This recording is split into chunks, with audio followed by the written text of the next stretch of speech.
Hey everyone, ever wanted to feed Qwenlm.ai a really chunky document, maybe a long research paper, a detailed report, or even a complex contract? You know, files that are bigger than your average text input. Well, good news. Qwenlm.ai makes it super easy to attach large files directly to your chat. No more copy-pasting massive walls of text or hitting character limits. Let's dive in and see how it's done. First things first, let's go to Qwenlm.ai website.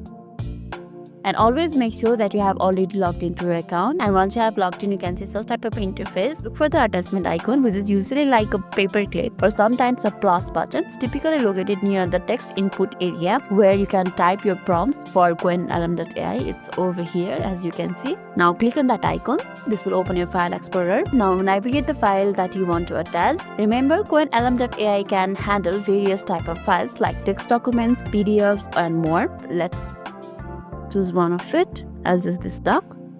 Tap on it. It's uploaded. That's pretty much of it. Once the upload is complete, you will see the file name displayed in the chat window. You can see the file name over here. It's done script. Now you can interact with Qwenlm.ai using the content of that file. For example, you could ask Qwenlm.ai to summarize the document, answer the specific question based on its content, or even use it as a context for creative writing prompts. Experiment and see what you can do. Let's tell it to summarize it. So it may take a little bit time.